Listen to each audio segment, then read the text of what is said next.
الصلاة والسلام على سيدنا رسول الله وعلى آله وصحبه ومن والاه أما بعد.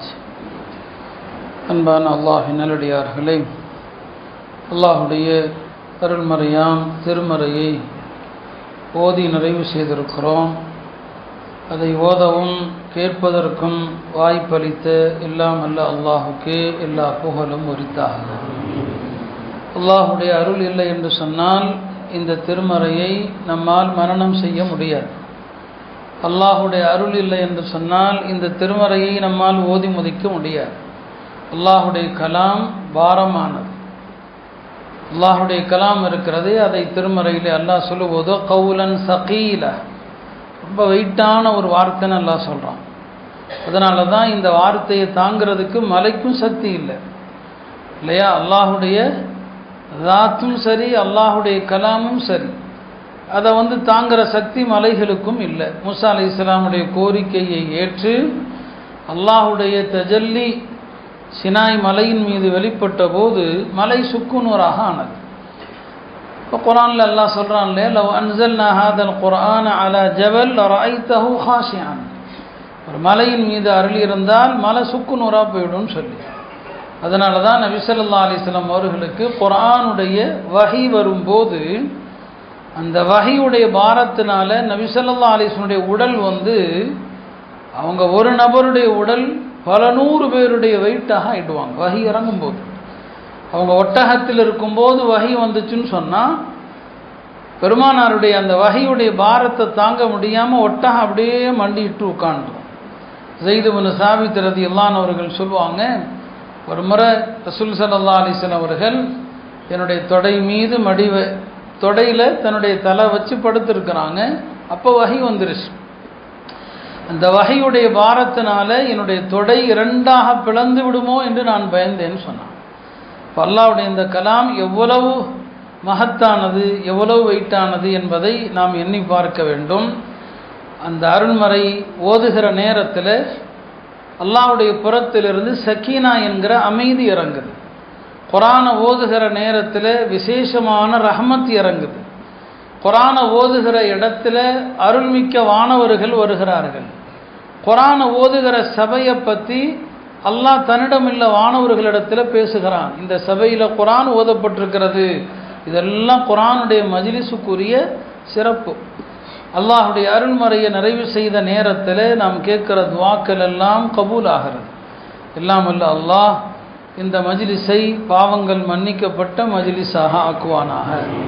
அவனுடைய சக்கீனா எனும் அருள் நிறைந்த மஜ்லிஸாக ஆக்குவானாக. அவனுடைய விசேஷமான ரஹ்மத்துடைய மஜ்லிஸாக ஆக்குவானாக. இந்த மஜ்லிஸிலே நாம் கேட்குற எல்லா துவாக்களையும் கபூல் செய்வானாக. எல்லாருடைய தேவைகளையும் பூர்த்தியாக்குவானாக. நோய்களை குணப்படுத்துவானாக. கடன் கஷ்டங்களை நீக்குவானாக. உலக முஸ்லிம்களுடைய துயரங்களை எல்லாம் நீக்குவானாக. பலஸ்தீன முஸ்லிம்களுடைய கஷ்டங்களை நீக்குவானாக. வேறு எங்கெல்லாம் முஸ்லிம்கள் நெருக்கடிகளில் இருக்கிறார்களோ அந்த நெருக்கடிகளிலிருந்து அவர்களுக்கு விடுதலை தருவானாக. வியாபார ரீதியாக, குடும்ப ரீதியாக யாராருக்கு என்னென்ன சிரமங்களோ இந்த மஜ்லிஸுடைய பொருட்டால் அவற்றையெல்லாம் நீக்குவானாக என்ற ஒரு சிறிய துவாவோடு திருக்குர்ஆனை பற்றிய சில விஷயங்களை பற்றி சொல்லி நான் நிறைவு செய்கிறேன். ரமதானுடைய மாதம் முழுவதுமே நிறைய பயான்கள் நாம் செய்திருக்கிறோம், கேட்டிருக்கிறோம். இன்றைய தினம் அமலுடைய தினம்.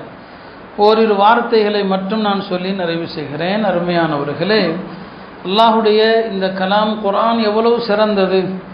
அல்லாஹ் எல்லா படைப்புகளுடைய எல்லா குரலையும் கேட்குறான். அதில் அல்லாஹ்வுக்கு எந்த கஷ்டமும் இல்லை. ஆனால் விசேஷமாக குர்ஆன் ஓதக்கூடியவருடைய குரலை அல்லாஹ் ரசித்து கேட்பது போல வேறு எதையுமே கேட்பதில்லை என்று நபி ஸல்லல்லாஹு அலைஹி வஸல்லம் சொன்னாங்க. நீங்கள் குர்ஆனை எடுத்து உட்கார்ந்துட்டீங்கன்னு சொன்னால் குர்ஆனை கேட்குறவர், அந்த ஓதுறவருடைய குரலை அல்லாஹ் தனி விசேஷத்தோடு கேட்குறான். அதனால தான் நீங்கள் குர்ஆனில் ஒரு பக்கம் ஓதுவீங்களோ ஒரு ஜுஸு ஓதுவீங்களோ குர்ஆனை ஓதிட்டு உடனே துவா செய்யுங்க, கபூல் ஆகிடும். ஏன்னா நீங்கள் குர்ஆனை ஓதிக்கொண்டிருக்கிற அந்த நொடி முழுக்க அல்லாஹ் உங்களை கேட்டுட்ருக்கிறான், நீங்கள் ஓதுறதை கேட்டுட்ருக்கிறான். அதனால தான் இப்போ நம்ம துவா செஞ்சோம். குர்ஆனை ஓதி முடித்ததும் துவா செஞ்சீங்கன்னு சொன்னால் துவா கபூல் ஆகிடும். அதனால் துவாவுடைய ஒரு அற்புதமான ஒரு மஜ்லிஸாக இருக்கிறது. குர்ஆன் எவ்வளோ பரக்கத்தானது. நீங்கள் குர்ஆனில் ஒரே ஒரு ஆயத்து, இப்போ குர்ஆன் ஓத தெரியாதவர்கள் இருந்தால் குர்ஆனை கற்றுக்கொள்ள ஆரம்பிக்கிறார். ஒரு ஆயத்தை கற்றுக்கொண்டீங்கன்னு சொன்னால் 100 ரக்காத்துகள் தொழுதா என்ன சிறப்போ அதை விட குர்ஆனில் ஒரு ஆயத்தை ஓதுறது சிறப்பு. இப்னு மாஜால ஹதீஸில் வருது, ஹஜ்ரத் அபூதர் ரலியல்லாஹு அவர்களை பார்த்து நபி ஸல்லல்லாஹு அலைஹி வஸல்லம் சொன்னாங்க, அபூதர் லஅன் ததஅல்லம ஆயத்தம் மின் கிதாபில்லாஹ் கைருல் லக மின் 100 ரக்ஆ, அல்லாஹ்வுடைய வேதத்தில் ஒரு வசனத்தை நீ கற்றுக்கொள்வதானது 100 ரக்காத் தொழுவதை விட சிறந்தது. அருமையானவர்களே, தயவு செய்து குர்ஆனை ஓத கற்றுக்கொள்ளுங்கள். யாரெல்லாம் இந்த மஜ்லிஸில் குர்ஆன் ஓத தெரியாதவர்கள் இருக்கிறார்களோ குர்ஆன் ஓத கற்றுக்கொள்ளுங்க. ஓத தெரிந்தவர்கள் குர்ஆனை அடிக்கடி ஓத முயற்சி செய்யுங்க. குர்ஆனுடைய சிறப்புக்கு நிகராக எதுவுமே இல்லை. குர்ஆன் ஓதுகிறவர்கள் அல்லாஹ்வுடைய குடும்பத்தினர் என்று பெருமானார் ஸல்லல்லாஹு அலைஹி வஸல்லம் அவர்கள் சொன்னாங்க. ஒரு அடியான் குர்ஆன் ஓதும் போது அல்லாஹ்வை நெருங்குற மாதிரி வேறு எந்த அமல் செய்யும் போதும் நெருங்குவதில்லை. தொழும்போது நெருங்குற அடியான் அல்லாஹ்வை, சஜிதால நெருங்குறாரு, நோன்பு வைக்கும் போது நெருங்குறாரு. ஆனால் குர்ஆன் ஓதுகிற போது அடியானுக்கும் அல்லாஹ்வுக்குமான நெருக்கம் அதிகமாகுது. அதனால தான் குர்ஆன் ஓதும் போது துவா செய்யுங்கன்னு சொல்கிறோம். அதே போல தான் சொன்னாங்க, இப்போ சொர்க்கத்தில் அமல் என்பதே கிடையாது, சொர்க்கத்தில் அமல் இல்லை. ஆனால் சொர்க்கத்தில் ஒரே ஒரு அமல் தான் குர்ஆன் ஓதுகிற அமல் தான். சொர்க்கத்தில் இருக்கிற ஒரு அடியார் அவருக்கு திடீரென்று உயர்ந்த அந்தஸ்துக்கு போகணும்னு ஆசை வந்துச்சுன்னு வைங்க. இப்போ ட்ரெயினில் போகிறோம், ட்ரெயினில் பல படித்தரங்கள் இருக்கிறது இல்லையா? நீங்கள் ஃபஸ்ட் கிளாஸ் போகணுன்னா அதுக்கு ஒரு தனியாக நாங்கள் காசு கட்டணும். இப்போ சொர்க்கத்தில் இருக்கிறாரு, கொஞ்சம் மேலே போகணும், படித்தரம் மேலே போகணும். குர்ஆன் எடுத்து ஓதுனீங்கன்னு வைங்களேன், ஒவ்வொரு எழுத்துக்கும் ஒரு படித்தரம் மேலே போய்கிட்டே இருக்கலாம். எங்கே போய் நிற்கிறீங்களோ அது வரைக்கும் அப்படியே லிஃப்ட் மாதிரி போயிட்டே தான் இருக்கும். குர்ஆன் ஓதுனீங்கன்னா மேலே போயிட்டே இருப்பீங்க. அப்போ சொர்க்கத்தில் குர்ஆனை கொண்டு உங்களுடைய அமல்கள் என்ன செய்யப்படுகிறது, உயர்த்தப்படுகிறதுன்னு சொல்லி. அதே போல தான் குர்ஆன் ஓதக்கூடியவருடைய பெற்றோரை அல்லாஹ் கண்ணியப்படுத்துவான் மறுமையில். குர்ஆனை மரணம் செஞ்சிருக்கணுங்கிறது தேவையில்லை. நபி ஸல்லல்லாஹு அலைஹி வஸல்லம் சொன்னாங்க, யார் குர்ஆனை ஓதுகிறார் அதன்படி அமல் செய்கிறாரோ அவருடைய பெற்றோருக்கு அல்லாஹ் மறுமையிலே ஒரு கௌரவ கிரீடத்தை அணிவித்து கண்ணியப்படுத்துவான். இது எதற்குன்னு கேட்கப்படும், உம்முடைய மகன் குர்ஆன் ஓதி கொண்டிருந்தார், எனவே பிள்ளைகளை குர்ஆன் ஓத வைங்க, அதற்காக மறுமையில் நீங்கள் என்ன செய்யப்படுவீங்க, கண்ணியப்படுத்தப்படுவீங்க. யார் அதிகமாக குர்ஆன் ஓதுகிறாரோ குர்ஆன் ஓதக்கூடியவர் நாளை மறுமை நாளில் 10 பேருக்கு பரிந்துரை செய்யலாம். நரகம் உறுதியாகிவிட்ட 10 பேர், அந்த 10 பேரை இவர் நரகத்திலிருந்து இவருடைய பரிந்துரையை கொண்டு காப்பாற்றலாம் என்று நபி ஸல்லல்லாஹு அலைஹி வஸல்லம் சொன்னார். குர்ஆனை மனப்பாடம் செய்தவர்கள் பார்த்தும் ஓதலாம், மனப்பாடமாகவும் ஓதலாம். ஆனாலும் குர்ஆனை பார்த்து ஓதுறது தான் சிறப்பு. நபி ஸல்லல்லாஹு அலைஹி வஸல்லம் சொன்னாங்க, குர்ஆனை பார்த்து ஓதுவதனுடைய நன்மை ஃபர்தான தொழுகைக்கு கிடைக்கிற நன்மையை போல, குர்ஆனை மனனமாக ஓதுவதனுடைய நன்மை நஃபிலான தொழுகைக்கு கிடைக்கிற நன்மையை போல. அதனால சொல்லுவாங்க, அதீமுன் நஸர ஃபில் மஸாஹிப், குர்ஆனை அடிக்கடி பார்த்துக்கிட்டே இருங்க. இப்போ குர்ஆனை பார்த்து ஓதுங்கள், குர்ஆனை பார்த்து ஓதுவது அவ்வளவு சிறப்புன்னு சொன்னாங்க. ஒரு மனிதர் குர்ஆன் ஓதுறதுல அதிக நேரத்தை கொடுக்குறார், தொழுகைக்கு வரும்போது குர்ஆன் எடுத்து உட்கார்ந்துடுறாரு, எப்பவும் குர்ஆன் ஓதுறாரு. குர்ஆன் ஓதுறதுனால அவரால் துவா கேட்க முடியல. துவா கேட்கலான்னு நினைக்கிறாரு, ஒரு காட்சி ஓதலான்னு ஓதுறாரு. சரி, அப்புறம் துவா கேட்கலான்னு நினைக்கிறாரு, அப்புறம் இன்னொரு காட்சி ஓதுறாரு. இப்படியே துவா கேட்கலான்னு நினைக்கிறாரு, குர்ஆன் ஓதிக்கிட்டே இருக்கிறாரு. அல்லாஹ் சொன்னா, துவா கேட்கலான்னு நினைக்கும் போதெல்லாம் குர்ஆன் ஓதுறார் இல்லையா, அவர் துவாவே கேட்காம குர்ஆனை மட்டுமே ஓதி மூடி வச்சுட்டு போயிட்டாருன்னு சொன்னா, துவா கேட்கிறவங்களுக்கு கொடுக்கிறத விட பல மடங்கு அவருக்கு நான் கொடுப்பேன். குர்ஆன் ஓதுறவர் துவா கேட்கணும்னு தேவையே இல்லை. நீங்கள் என்னென்ன மனசில் வேதனைங்க தேவைகளை வச்சுட்டு குர்ஆன் ஓத ஆரம்பிக்கிறீங்களோ அதையெல்லாம் அல்லாஹ்ட்ட கேட்கணும்னு நினச்சிங்க, நோய் குணமாகணும்னு கேட்கணும்னு நினச்சிங்க, கஷ்டம் தீரணும்னு நினச்சிங்க, குர்ஆன் ஓதுறதுல துவாவே கேட்கல, எஞ்சி போயிட்டீங்க, இதெல்லாம் உங்களுக்கு கிடச்சிடும். இப்படி குர்ஆனுடைய சிறப்புகள் அவ்வளவு சிறந்ததாக என்னங்க இருக்கிறது. அல்லாஹ் தஆலா அதுக்கு அவ்வளோ பெரிய பரிசை கொடுப்பதாக நபி ஸல்லல்லாஹு அலைஹி வஸல்லம் சொன்னாங்க. அது மாத்திரமல்ல, சில நபர்கள் ஹயாத்தில் குர்ஆன் ஓதிக்கிட்டே இருந்தால் கபரில் போயும் குர்ஆன் ஓதுவாங்க. ஒரு சஹாபி, அவர் ஒரு தனியாக ஒரு இடத்துல கூடாரம் அடித்து மக்களை விட்டு ஒதுங்கி தனியாக அமல் செய்யணும்னு ஆசைப்பட்டு ஒரு இடத்துல போய் கூடாரம் அடித்து உட்கார்ந்தார். அந்த இடத்துல ஒரு முஸ்லீம் அடக்கப்பட்டிருக்கிறார் என்பது அவருக்கு தெரியாது. ஒரு கபர் இருப்பதற்கான அறிகுறிகள் எதுவுமே அங்கே இல்லை. இவர் கூடாரம் அடித்து அங்கே போய் உட்கார்ந்துட்டாரு. உட்கார்ந்தா அந்த இடத்துல இருந்து தபாரக்கல்லதி வியதிகில் முல்குங்கிற சூறாவை யாரோ ஓதுகிற சத்தம் கேட்குது. எங்கிருந்து வருதுன்னு தெரியல. அப்போதான் மக்கள் சொன்னாங்க, இங்கே ஒரு மனிதர் அடக்கப்பட்டிருக்கிறாரு. அவர் பெருமானார் ஸல்லல்லாஹு அலைஹி வஸல்லம் அவர்களிடம் வந்து சொன்னபோது நபி ஸல்லல்லாஹு அலைஹி வஸல்லம் சொன்னாங்க, ஆமாம், அவர் ஓதுன ஹயாத்தில் ஓதுனார் இல்லையா, அந்த சூறா தான் இப்போ கபர்லையும் ஓதுறாரு. சொன்னாங்க, இந்த முல்கு சூறா இருக்கிறது ஹியல் முஞ்சியா, அதுதான் நரகத்திலிருந்து பாதுகாக்கிற சூறா, அதுதான் தண்டனைகளை விட்டும் பாதுகாக்கக்கூடிய சூறா என்று பெருமானார் ஸல்லல்லாஹு அலைஹி வஸல்லம் அவர்கள் அந்த கபரில் இருந்து நரக வேதனையை விட்டும் பாதுகாக்கும் என்பதாக சொன்னாங்க. அருமையானவர்களே, இப்படி குர்ஆனுடைய சிறப்பை பற்றி நிறைய சொல்லிக்கொண்டே இருக்கலாம். அதனால ரமதானுடைய மாதத்தில் ஒரு குர்ஆனை கேட்டோம். குர்ஆன் ஓத ஆசைப்படுங்க, குர்ஆனை கற்றுக்கொள்ளுங்க. வாழ்க்கையில் எவ்வளவோ காலங்கள் வீணாக போச்சு. எஞ்சிருக்கிற காலங்களில் குர்ஆனோடு நம்முடைய தொடர்பை அதிகப்படுத்த முயற்சி செய்வதற்கு அல்லாஹ் தௌஃபீக் செய்வானாக. அருமையானவர்களே, குர்ஆன் ஓதும்போது கடைபிடிக்க வேண்டிய சில ஒழுக்கங்களை நான் சொல்கிறேன். குர்ஆன் விஷயத்தில் நாம் நிறைய என்ன செய்கிறோம், தவறு செய்கிறோம். குர்ஆன் எப்படி ஓதணும்? குர்ஆன் சாதாரணமாக ஓதிட்டே போகிறதல்ல. எப்படி குர்ஆன் ஓதணும்? நபி ஸல்லல்லாஹு எப்படி குர்ஆன் ஓதுவாங்க? குர்ஆனுடைய கருத்துக்கள் என்னென்ன வருதோ அங்கெல்லாம் நிறுத்தி நிறுத்தி நிறுத்தி அல்லாஹ்ட்ட அதை கேட்டுக்கிட்டே போகிறது தான் குர்ஆன் ஓதுறது. ஹுதைஃபா ரலியல்லாஹு அன்ஹு அவர்கள் ஒரு நாள் இரவு நேரத்தில் பெருமானார் ஸல்லல்லாஹு அலைஹி வஸல்லம் அவர்களோடு சேர்ந்து இரவு தொழுகை தஹஜ்ஜுத் தொழுகை தொழலாம் என்று வந்துட்டாங்க. ஒரு ஆசையில் வந்துட்டாங்க. வந்தால் பெருமானார் ஸல்லல்லாஹு அலைஹி வஸல்லம் தக்பீர் கட்டினாங்க. இவரும் பின்னால் சேர்ந்துக்கிட்டார். சரி, நபி ஸல்லல்லாஹு அலைஹி வஸல்லம் நீளமாக தான் தொழுவாங்கன்னு தெரியும். அவங்க சுருக்கெல்லாம் தொழ மாட்டாங்க, நீளமாக தான் தொழுவாங்க. ஆனால் இவ்வளவு நீளமாக தொழுவாங்கன்னு அவருக்கு தெரியாது. பெருமானார் ஸல்லல்லாஹு அலைஹி வஸல்லம் அவர்கள் ஃபாத்திஹா ஓதுனாங்க. ஃபாத்திஹா முடிச்சுட்டு பக்ரா ஆரம்பித்தாங்க.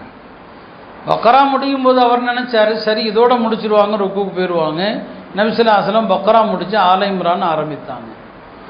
ஆல இம்ரான் முடிச்சுட்டு சரி இதோட முடிப்பாங்கன்னு பார்த்தா நிசாவை முடித்தா மாயிதா. சரிங்களா? இவ்வளோ ஓதுறாங்க நபி ஸல்லல்லாஹு அலைஹி வஸல்லம். அவங்க அதில் எப்படி ஓதுறாங்க அவர் சொல்கிறாரு, நல்லா ஞாபகம் வச்சுங்க. இத்தனை சூறா ஓதுறாங்க. இத்தனை சூறா ஓதும் போதும் எங்கேயாவது தஸ்பீஹை பற்றி வருதுன்னா அந்த இடத்துல நிறுத்தி நபி ஸல்லல்லாஹு அலைஹி வஸல்லம் சுப்ஹான ரப்பியல் ஆலா தஸ்பீஹ் வருதா அங்கே நிறுத்தி தஸ்பீஹ் செய்வாங்க. எங்கேயாவது அல்லாஹ்வுடைய ரஹமத்தை பற்றி வருதுன்னு சொன்னால் நிறுத்தி அல்லாஹ் எனக்கு கருணை காட்டு, அல்லாஹும்ம ரஹம்னி துவா செய்வாங்க. எங்கேயாவது வேதனையை பற்றி வருதுன்னு சொன்னால் அந்த இடத்துல நிறுத்தி யா அல்லாஹ் நரக வேதனையிலிருந்து என்னை பாதுகாப்பாயாக. இப்படியே 5 ஜுஸு ஓதுனா எப்படி இருக்கும் யோசிச்சு பாருங்க. மாயிதா முடிய பார்த்தீங்கன்னா மொத்தம் 5 ஜுஸு. 5 ஜுஸுவை ஓதுனதும் இல்லாமல் இப்போ நம்ம சொன்னோம் இல்லையா, இதெல்லாம் என்ன செய்கிறாங்க, ஓதுறாங்க. அப்போ இதுதான் குர்ஆன் ஓதுறதுங்கிறது. அப்படி தான் குர்ஆனில் அந்த கருத்துக்களை விளங்கி நிறுத்தி நிறுத்தி நிறுத்தி அந்த இடங்களில் துவா கேட்டுட்டே ஓதுறது. இது முதல் ஒழுக்கம். குர்ஆன் ஓதும் போது பொருத்தமான இடங்களில் துவா செய்வது. ரெண்டாவது என்ன அப்படின்னு சொன்னால், குர்ஆன் ஓதுகிற நேரத்தில் சில வசனங்களை திரும்ப திரும்ப ஓதுவாங்க. நபி ஸல்லல்லாஹு அலைஹி வஸல்லம் ஓதுவாங்க, சஹாபாக்களும் ஓதுவாங்க. சில வசனங்களை நபி ஸல்லல்லாஹு அலைஹி வஸல்லம் ஒரு ஆயத்து இருக்குது மாயிதாவுடைய கடைசியில், இன் துஅذிபுஹும் ஃபஇன்னஹும் இபாதுக், யா அல்லாஹ் இவர்கள் உன்னுடைய அடியார்கள், அவங்கள வேதனை செஞ்சாலும் உன்னுடைய அடியார்கள் தான். இந்த ஆயத்தை ஒரு ரக்காத்தில் ஓதிக்கிட்டே இருந்தாங்க இரவு முழுக்க. அப்போ இந்த மாதிரி என்னங்க சில ஆயத்துக்களை திரும்ப திரும்ப ஓதுறது. அஸ்மா ரலியல்லாஹு அன்ஹா ஒரு தஹஜ்ஜுடைய தொழுகையில் சூரத்து தூரில் வரக்கூடிய ஒரே ஆயத்தை ஓதுனாங்க. ஃபமன்னல்லாஹு அலைனா வ வகானா அஸாபஸ் ஸமூம், அல்லாஹ் எங்களுக்கு அருள் புரிஞ்சதுனால இந்த நரகத்தை விட்டும் பாதுகாத்தாங்கிற ஆயத்தை ஓதிக்கொண்டே இருந்தாங்க. அப்போ சில வசனங்களை திரும்ப திரும்ப ஓதுறது. ஹஜ்ரத் இமாம் ஹசன் பஸ்ரி ரஹ்மத்துல்லாஹி அலைஹி ஒரு நாள் தஹஜ்ஜுத் தொழுகையில் ஒரே ஆயத்தை ஓதுனாங்க. இன் தஉது நிஅமத்தல்லாஹி லா துஹ்ஸூஹா, அல்லாஹ்வுடைய அற்புடைகளை நீங்கள் கணக்கிட ஆரம்பித்தால் உங்களால் கணக்கிட முடியாது. இப்படியெல்லாம் என்னங்க குர்ஆனை வந்து சில வசனங்களை திரும்ப திரும்ப ஓதணும். அடுத்த ஒழுக்கம் என்ன? குர்ஆனை நிறுத்தி நிதானமாக அழகா ஓதணும். உங்களுடைய குரலுக்கு எவ்வளவு அழகுபடுத்த முடியுமோ, நபி ஸல்லல்லாஹு அலைஹி வஸல்லம் சொல்லுவாங்க, ஸய்யினுல் குர்ஆன பி அஸ்வாதிக்கும், குர்ஆனை உங்களுடைய குரலால் அழகுபடுத்துங்கள் என்று நபி ஸல்லல்லாஹு அலைஹி வஸல்லம் சொல்லுவாங்க. அழகுபடுத்தணும். அடுத்த ஒழுக்கம் என்ன? குர்ஆன் ஓதும்போது சஜிதாவுடைய ஆயத்து வந்தால் உடனே சஜிதா செஞ்சிடணும். அப்புறம் செஞ்சுக்கலாம் கூடும், அது ஜாயிஸ், வேற விஷயம். ஆனால் ஓதுன இடத்துல எந்த விதமான தடங்கள் இல்லைன்னு சொன்னால் உடனே சஜிதா பண்ணிடணும். ஏன்னா குர்ஆன் ஓதும்போது சஜிதா செய்யாத குணம் காஃபிர்களுடைய குணம். அவங்க தான் இதா குரியா அலைஹிமுல் குர்ஆனு லா யஸ்ஜுதூன். முஸ்லிம்களுடைய குணம் என்ன? சஜிதாவுடைய ஆயத்து வந்துச்சா உடனே நாங்கள் சஜிதா செய்கிறது. அடுத்தது என்ன? குர்ஆனை ஓதும்போது கவலையோடு ஓதணுமா. பெருமானார் சொன்னாங்க, இந்த குர்ஆன் இருக்கிறது கவலையோடு அருளப்பட்ட வேதம். குர்ஆனை ஓதும்போது கவலையோடு ஓதுங்க, அழுகையோடு ஓதுங்க. அழுக வரலனா அழுகிற மாதிரி ஒரு பாவனையாவது செய்யுங்கள் என்று சொன்னாங்க. எல்லாவற்றுக்கும் மேலாக கடைசி ஒழுக்கம் என்ன? குர்ஆனை கொண்டு அமல் செய்யணும். இந்த குர்ஆனில் அல்லாஹ் எவ்வளவு சட்டங்களை சொல்கிறான் பாருங்க. குர்ஆனில் அல்லாஹ் இபாதத்துகள் வழிபாடுகள் இருக்கு பாருங்க, அதையெல்லாம் அல்லாஹ் விரிவாக சொல்லலை. அதெல்லாம் நபி ஸல்லல்லாஹு அலைஹி வஸல்லம் பொறுப்பில் அல்லாஹ் விட்டுறான். தொழுகையினுடைய முழு விவரம் குர்ஆனில் இருக்குதா? இல்லை இல்லைங்களா? ஃபஜ்ர் 2 ரக்காத்து குர்ஆனில் இல்லை, அதெல்லாம் பெருமானார் சொல்லிடுறாங்க. ஆனால் அல்லாஹ் குர்ஆனில் எதை முக்கியத்துவம் கொடுத்து சொல்கிறான்னா, நம்ம எதையெல்லாம் செயல்படுத்தாமல் கீழே போட்டு வச்சுருக்கிறோமோ அதைத்தான் அல்லாஹ் முக்கியமாக சொல்கிறான். குர்ஆனில் ஆக பெரிய ஆயத்து பாருங்க, கொடுக்கல் வாங்கல் சம்பந்தமான ஆயத்து. வியாபாரத்தில் கடனுக்கு சரக்கு வாங்குறீங்களா, அதுக்கு குர்ஆனில் பேர் ஆயத்துல் முதாயனா, கடன் ஒப்பந்த வசனம். குர்ஆனில் பெரிய வசனம் இந்த கடன் ஒப்பந்த வசனம் தான். இப்போ இது பெரிய வசனம்னா என்ன அர்த்தம்? அல்லாஹ் நினச்சிருந்தா குர்ஆனில் பெரிய வசனமாக ஒரு தொழுகை சம்மந்தப்பட்ட வசனத்தை ஆக்கியிருக்கலாம். ஆனால் அப்படி இல்லை. நோம்பு சம்மந்தப்பட்ட வசனத்தை ஆக்கியிருக்கலாம், அப்படி இல்லை. கொடுக்கல் வாங்கல்ல சுத்த வேண்டும். நேற்று அதுதான் சொன்னேன், கொடுக்கல் வாங்கல் அதில் தான் என்னங்க மனுஷன் ஒழுக்கமாக இருக்கணும். அதைத்தான் அல்லாஹ் குர்ஆனில் பெரிய ஆயத்தாக வைக்கிறான். அதே மாதிரி தான் பாகப்பிரிவினை சட்டம், அதில் 2 ஆயத்து பெரிய ஆயத்து. அதில் யாராருக்கு எவ்வளவு பங்குங்கிறத அல்லாஹ் விரிவாக மொத்தமாக சொல்லி முடிக்கிறான். அப்படி சொல்லும்போது இது அல்லாஹ்வுடைய வசியத் அப்படிங்கிறான். இது அல்லாஹ்வுடைய ஹுதூத் வரம்புகள் என்று அல்லாஹ் சொல்கிறான். அதை மீறக்கூடியவர்களுக்கு நரகன் எச்சரிக்கிறான். அப்போ நாம் தொழுதா பத்தாது, இதை முதல்ல என்னங்க பேணணும் என்பதை அல்லாஹ் விவரிக்கிறான். அதே போல தான் திருமண சட்டங்கள், தலாக்குடை சட்டங்கள், இதை தான் அல்லாஹ் திருமறையில் விரிவாக பேசுகிறான். அல்லாஹ் எதை விரிவாக விளக்கமாக பேசுகிறானோ அதையெல்லாம் நாம் புறக்கணிச்சிட்டு இருக்கிறோம், அதை நாம் வாழ்க்கையில் தள்ளி வச்சிருக்கிறோம்.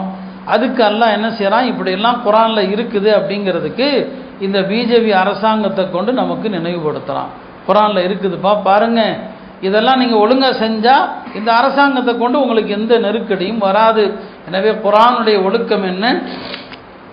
குர்ஆனை கொண்டு என்ன செய்யணும்? அமல் செய்ய வேண்டும் என்பது குர்ஆனுடைய ஒரு ஒழுக்கம். என்னன்னு சொன்னால், ரசூல் ஸல்லல்லாஹு அலைஹி வஸல்லம் அவங்க இப்போ சில இடங்களில் அல்லாஹ் சில விஷயங்களை கேள்வியாக கேட்பான். இப்போ தீனி வஸைத்துன் ஓதணும். அந்த சூராவுடைய கடைசி ஆயத்து என்ன? அலைஸல்லாஹு பி அஹ்கமில் ஹாக்கிமீன். அல்லாஹ் தான் எல்லா ஹாக்கிம்கள். ஹாக்கிம் என்று சொன்னால் தீர்ப்பு செய்வோருக்கெல்லாம் பெரிய தீர்ப்பு செய்பவன் அல்லாஹ் தான். அல்லாஹ் இல்லையா அப்படின்னு கேள்வியாக முடியுது. இந்த மாதிரி ஆயத்துகளை முடிக்கும்போது அலைஸல்லாஹு பி அஹ்கமில் ஹாக்கிமீன் என்று ஓதிவிட்டு நபி ஸல்லல்லாஹு அலைஹி வஸல்லம் அவங்க பலா அன்த அஹ்கமுல் ஹாக்கிமீன், அல்லாஹ் உண்மைதான், நீ தான் பெரிய ஹாக்கிமாக இருக்கிறாய், நான் அதற்கு சாட்சி சொல்கிறேன் அப்படின்னு சொல்லுவாங்க. சூரா கியாமா முடியும் போது இப்படி முடியும், அலைஸ ஸாலிக பிகாதிரின் அலா அன் யுஹ்யியல் மௌதா. அல்லாஹ் தன்னுடைய வல்லமையெல்லாம் சொல்லிட்டு வரும்போது கடைசியாக கேட்பான், இந்த ஆற்றல் மிக்க அல்லாஹ் இறந்தவர்களை உயிர்ப்பிக்க சக்தியற்றவன் இல்லையா அப்படின்னு கேட்குறான். இப்போ நம்ம சொல்லணும், பலா, நீ இறந்தவர்களை உயிர்ப்பிப்பதற்கு சக்தி உள்ளவன் தான், சக்தி இல்லவன் இல்லையான்னு அல்லாஹ் கேட்குற நேரத்தில் இப்படி ரசூல் ஸல்லல்லாஹு அலைஹி வஸல்லம் அவங்க அந்த ஆயத்துகளுக்கு தோதுவாக என்ன செய்வாங்க? நான் அதை ஏற்றுக்கிறேன்னு சொல்லுவாங்க. ஒரு வசனம் இப்படி முடியும், ஃபபி ஐயி ஹதீஸின் பஅதஹு யுமினூன், இதற்கு பிறகு நீங்கள் எதைத்தான் ஈமான் கொள்ள போறீங்கன்னு சொல்லி காஃபிர்களை பார்த்து அல்லாஹ் கேட்குறான். இந்த ஆயத்தை ஓதுனா நாம சொல்லணும், ஆமன்னா பில்லா, அல்லாஹ் கொண்டு நாங்கள் ஈமான் கொண்டோன்னு சொல்லணும். இதெல்லாம் குர்ஆன் ஓதுகிற ஒழுக்கங்கள். நாம் குர்ஆன் ஓதுறதே இல்லை. இந்த ஒழுக்கத்தை நாம் எங்கே தெரிஞ்சுக்க போகிறோம்? நபி ஸல்லல்லாஹு அலைஹி வஸல்லம் அவங்க மஹ்ஷர் மைதானத்தில் இந்த உம்மத்தை பற்றி முறையிடுவாங்க. இந்த உம்மத்து இத்தஹது ஹாதல் குர்ஆன மஹ்ஜூரா, எல்லாம் இந்த உம்மத்து குர்ஆனை தூக்கி போட்டாங்க, ஓதல்ல அப்படின்னு முறையிடுவாங்க. அது காஃபிர்களை பற்றி சொல்கிறதாக வந்தாலும் குர்ஆன் ஓதாத, குர்ஆனை புறக்கணிக்கிற முஸ்லீம்கள் விஷயத்திலையும் அது பொருந்தும். அப்படிப்பட்ட ஒரு தர்ம சங்கட நிலைமையில் நாம் மாட்டிடக்கூடாது. எனவே வாழ்க்கை பூரா குர்ஆன் ஓதுங்க. ரமதானுக்கு பிறகு டெய்லி குர்ஆனில் ஒரு பகுதியை ஓதணும் என்று ஒரு நேரத்தை ஒதுக்கி குர்ஆன் ஓதுங்க. குர்ஆன் ஓதுவதன் மூலம் அல்லாஹ்வுடைய உதவி என்ன செய்யலாம் பார்க்கலாம். ஆக அருமையானவர்களே, ரமதான் முழுக்க நம்முடைய நேரங்கள் எல்லாம் குர்ஆனோடு இருந்துச்சு. குர்ஆன் தொடர்பான விளக்கங்களை கேட்டோம். இனி வாழ்க்கை முழுக்க மௌத்து வரைக்கும் நம்முடைய நேரங்கள் குர்ஆனோடு இருக்கணும். உஸ்மான் ரலியல்லாஹு அவர்கள் சொல்லுவாங்க, என்னுடைய வாழ்க்கையில் திருமறையை பார்க்காத ஒரு நாளே வரக்கூடாதுன்னு சொன்னாங்க. மேலும் சொல்லுவாங்க, நம்முடைய உள்ளங்கள் சுத்தமாக இருந்துச்சுன்னு சொன்னால் குர்ஆன் ஓதும் போது போதுங்கிற எண்ணமே நமக்கு வராதுன்னாங்க. இப்போ நமக்கு கொஞ்சம் ஓதுனாலே அழுத்து போகுது. ஏன்? நம்முடைய உள்ளம் சுத்தம் இல்லைன்னு சொன்னாங்க. ஆக குர்ஆனுடைய நம்முடைய தொடர்பு அதிகப்படுத்தணும். எல்லாம் வல்ல அல்லாஹ் அதற்குரிய தௌஃபீகை செய்வானாக. அருமையானவர்களே, இந்த இரவுகள் எல்லாம் அல்லாஹ்விடத்தில் பாவ மன்னிப்புக்காக நாம் துஆ செய்ய வேண்டிய இரவு. நம்ம அல்லாஹ்வுடைய அருளை பற்றி நிறைய சொல்லியிருக்கிறோம். அல்லாஹ் ரொம்ப ரொம்ப கருணை இல்லவன், கிருபை இல்லவன். நாளை மஹ்ஷருடைய மைதானத்தில் அல்லாஹ் அடியார்களோடு நடப்பது இருக்கு இல்லையா, அது பலவிதமாக இருக்கும். அல்லாஹ் யார்கிட்ட எப்படி நடப்பான்னு நம்ம சொல்லவே முடியாது இல்லைங்களா. ஒரு சில சம்பவங்களை ஹதீஸுகளை வைத்து நம்ம ஏமாந்துடக்கூடாது. சிலர்கிட்ட அல்லாஹ் கடுமையாக நடப்பான், சிலர்கிட்ட அல்லாஹ் லேசாக நடப்பான், சிலர்கிட்ட விசாரணையே கிடையாதுன்னு சொல்லுவான். ஒவ்வொருத்தட்ட ஒவ்வொரு மாதிரி. அதில் ஒரு ஹதீஸ் வருது, நபி ஸல்லல்லாஹு அலைஹி வஸல்லம் சொன்னாங்க, மஹ்ஷரில் கடைசியாக சொர்க்கத்துக்கு போகிற ஒரு ஆளை கொண்டு வரப்படும். அவர் தான் கடைசியாக சொர்க்கத்துக்கு போவார், அவரை கொண்டு வரப்படும். அப்போ அவருடைய வினை பதிவேடு, அவருடைய எல்லா அமல்களும் கொண்ட பதிவேடு இருக்குல்லே, அதுவும் வரும். அல்லாஹ் மலக்குகள்கிட்ட சொல்லுவான், அந்த பதிவேட்டில் அவர் செஞ்ச சிறிய பாவங்களை மட்டும் வச்சுட்டு பெரிய பாவங்களை எல்லாம் அழிச்சிருங்க, சின்ன பாவத்தை வச்சுக்கோங்க, பெரிய பாவத்தை எல்லாம் அழிச்சிருங்க அப்படின்னு அல்லாஹ் சொல்லுவான். இப்போ அவரிடத்துல அவருடைய பதிவேடு கொடுக்கப்படும். அப்போ மலக்குகள் கேட்பாங்க, இந்த பாவங்கள்லாம் இன்னென்ன நாளில் இந்தந்த இடத்துல நீ செஞ்சது தானேன்னு சொல்லி, ஆமாம் நான் செஞ்சது தான் சொல்லி. பிறகு மலக்குகள் சொல்லுவாங்க, இதில் எவ்வளவு பாவம், இதெல்லாம் சின்ன பாவம் தான் அதில் இருக்குது, எவ்வளவு பாவம் இருக்குதோ ஒவ்வொரு பாவத்திற்கும் அல்லாஹ் உனக்கு ஒரு நன்மையை கொடுக்க சொல்லிட்டான், ஒவ்வொரு பாவத்திற்கும் ஒரு நன்மையை கொடுக்க சொல்லிட்டான். உடனே அவர் சொல்வார், யாரெல்லாம் அப்படியானா நான் இன்னென்ன தினத்தில் என்னென்ன பெரிய பாவம்லாம் செஞ்சுருக்கிறேனே அதெல்லாம் காணவே, இதில் பெரிய பெரிய பாவம்லாம் நான் பண்ணியிருக்கேனே அதெல்லாம் இங்கே இல்லையேன்னு சொல்லுவான். இப்போ அல்லாஹ் சிரிப்பான். நபி ஸல்லல்லாஹு அலைஹி வஸல்லம் இந்த ஹதீஸை சொல்லும்போது அவர்களும் சிரித்தார்கள். இப்போ அல்லாஹ் இப்படியும் நடப்பான், சின்ன பெரிய பாவத்தை பூரா அழிச்சிட்டு சின்ன பாவத்துக்கெல்லாம் ஒவ்வொரு பாவத்திற்கும் ஒரு நன்மை. ரப்புடைய கருணை ரொம்ப விசாலமானது. இப்போ இதெல்லாம் நபி ஸல்லல்லாஹு அலைஹி வஸல்லம் அல்லாஹ்வுடைய அருளை விட்டு நிராசை அடைஞ்சிடாதீங்க என்பதற்காக தான் நமக்கு இந்த விஷயங்களை சொன்னாங்க. இது போன்ற லைலத்துல் கத்ர் போன்ற புனிதமான இரவுகளில் நாம் அல்லாஹ்விடத்தில் நம்பிக்கையோடு தௌபா செய்யணும். நம்முடைய கடந்த கால பாவங்கள் எல்லாவற்றையும் அல்லாஹ் மன்னிக்கிறான். வருங்காலத்தில் பாவமே செய்யக்கூடாது என்ற உறுதி எடுப்பதற்கு தான் அல்லாஹ் இது போன்ற புனிதமான ஒரு இரவுகளை அல்லாஹ் நமக்கு என்ன செஞ்சிருக்கிறான், தந்திருக்கிறான். அருமையானவர்களே, இந்த புனிதமான இரவில் நாம் செய்யக்கூடிய பல அமல்கள் நிறைய விஷயங்கள் இருந்தாலும் அடிக்கடி நாம் சொல்லக்கூடிய விஷயந்தான், ஈமானுக்கு பிறகு சிறந்த அமல் எதுன்னு கேட்கப்பட்டது நபி ஸல்லல்லாஹு அலைஹி வஸல்லம் அவங்கள்ட்ட. ஈமானுக்கு பிறகு சிறந்த அமல் எது சொன்னாங்க? அஹப்புல் அமாலி இலல்லாஹி ஈமானும் பில்லா, அல்லாஹ்விடத்தில் அமல்களில் சிறந்தது ஈமான் கொள்வது. ரெண்டாவது என்ன? சும்ம சிலத்துர் ரஹீமி, உறவுகளை அரவணைக்கிறது. உறவுகளை அரவணைப்பது பற்றி எவ்வளவு நூற்றுக்கணக்கான ஹதீஸுகள் வருகிறது. கொஞ்ச நஞ்ச ஹதீஸ் இல்லை, அதை பற்றி வந்திருக்கிற வாக்குறுதிகள், இம்மையில் கிடைக்கிற பலன்கள் என்ன, மறுமையில் கிடைக்கிற பலன்கள் என்ன, அவ்வளவு சிறப்புகள் இருக்கிறது. இதை எவ்வளவுதான் சொன்னாலுமே கூட ஏனோ தெரியல இந்த விஷயத்தை நம்முடைய மனங்கள் ஏற்க மறுக்குது. இந்த சபையில் எத்தனை பேர் இருக்கிறோம், உறவுகளோடு சரியான தொடர்பு இல்லாதவர்கள், அவங்கள முறித்து கொண்டு வாழக்கூடியவர்கள், மாதக்கணக்கில் வருடக்கணக்கில் வருஷக்கணக்கில் உறவுகளோடு பேசாதவர்கள் எவ்வளோ பேர் இருக்கிறாங்க. நபி ஸல்லல்லாஹு அலைஹி வஸல்லம் அவங்க லா யதுஹுலுல் ஜன்னத காத்தியுன்ட்டாங்க, உறவை முறித்தவன் சொர்க்கம் போக மாட்டான்ட்டாங்க. உறவு முறித்தவன் ஒரு சபையில் இருந்தால் அந்த சபையினுடைய துவா கபூல் ஆகாதுன்னு சொன்னாங்க. இப்போ நாம் யோசிச்சு பார்க்கணும், எல்லாருமே தௌபா செய்து உறவுகளுடைய தொடர்பை சரி செய்யுங்க. இதோ ஈது 2 நாளில் வருது. இந்த சந்தோஷமான ஈதை மகிழ்ச்சியாக கொண்டாடணும்னு சொன்னால் நாம் எந்தெந்த உறவுகளோடு தள்ளி இருக்கிறோமோ தூரமாக இருக்கிறோமோ எல்லாரும் பார்த்து சந்தோஷப்படுத்தி அவங்களுக்கு ஹதியாக்கள் கொடுத்து அவங்களோடு ஏற்பட்ட சங்கடங்கள் வருத்தங்கள் வலிகள் எல்லாத்தையும் மறந்து நம்மெல்லாம் சொர்க்கத்துக்கு போகிறப்போ எல்லாருமே சொர்க்கத்துக்கு சகோதரர்களாகத்தான் போக போகிறோம். அதனால் இந்த உறவுகளை அரவணைக்கிற விஷயத்தில் ரொம்ப நபி ஸல்லல்லாஹு அலைஹி வஸல்லம் கவனம் செலுத்துமாறு சொன்னாங்க. பெருமானார் ஸல்லல்லாஹு அலைஹி வஸல்லம் சந்தர்ப்பம் கிடைக்கும் போதெல்லாம் அதைத்தான் மனிதர்களுடனான தொடர்பு அது கரெக்டாக இருக்கிறத ரொம்ப அழுத்தம் கொடுப்பாங்க. ரசூல் ஸல்லல்லாஹு அலைஹி வஸல்லம் மதீனா முனவ்வராவிற்கு ஹிஜ்ரத் செய்து வர்றாங்க. அப்துல்லாஹ் இப்னு சலாம் என்று ஒரு யூத மத குரு, அவர் யூத மத குருவாக தான் அது வரைக்கும் இருக்கிறார்.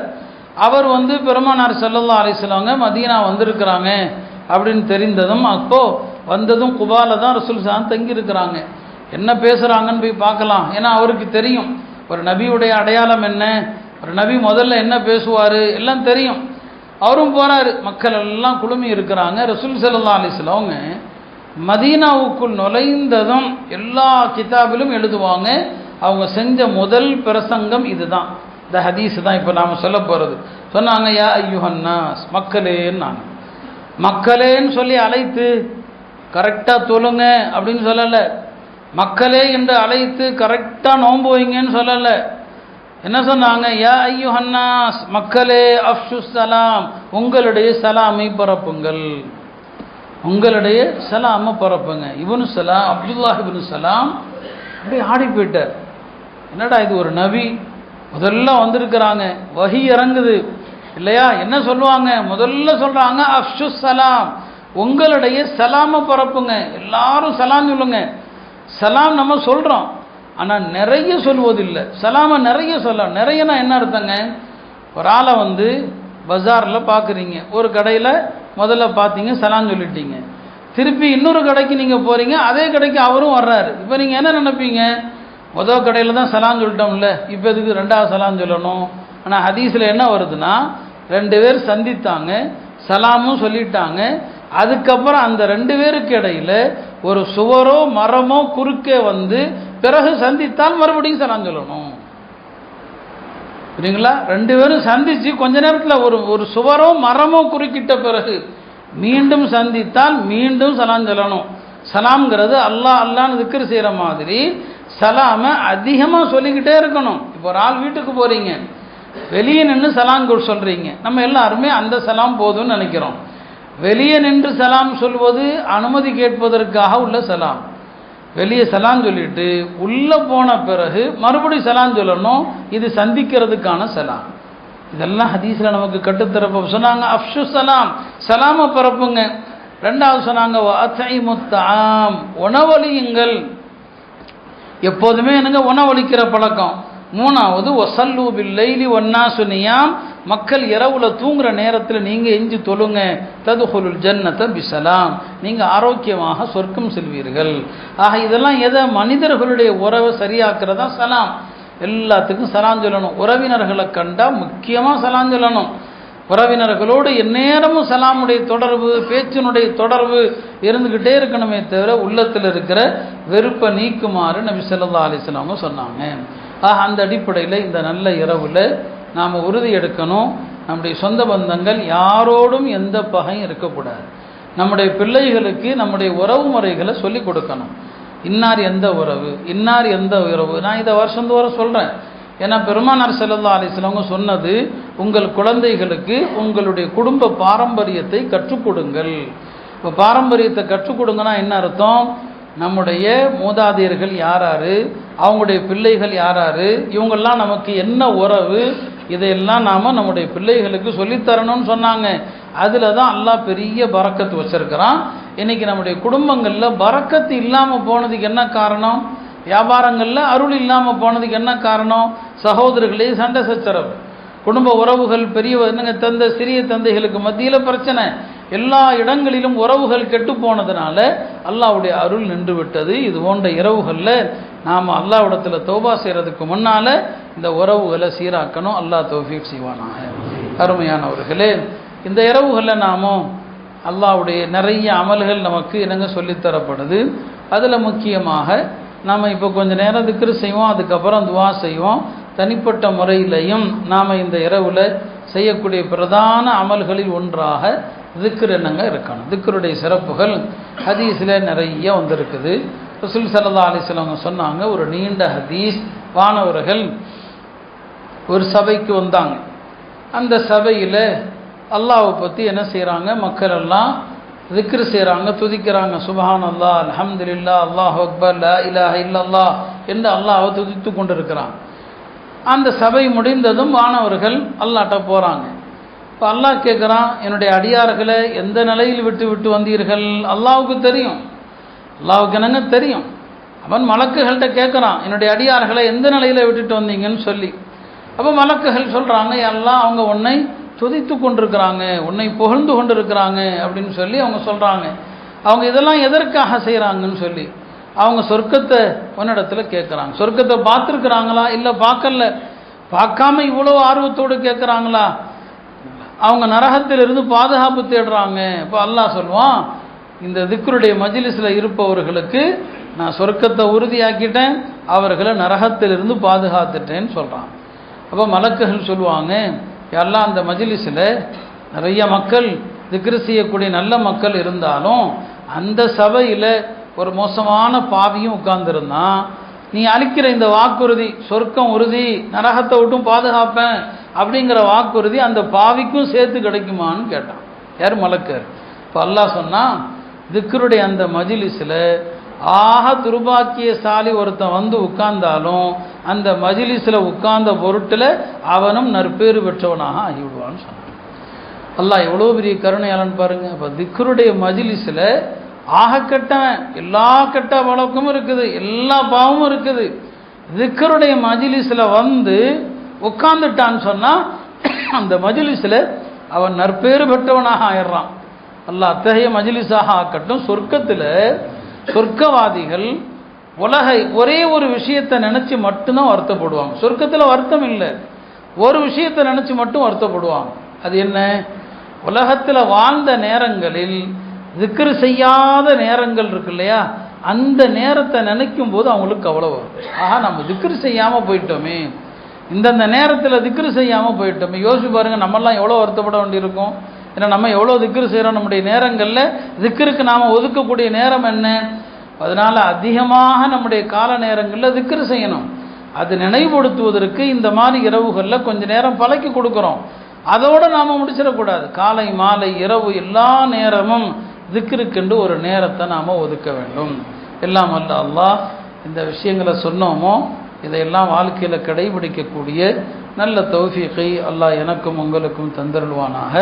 அந்த அடிப்படையில் இன்ஷா அல்லாஹ் சிறிது நேரம் திக்ர் செய்வோம்.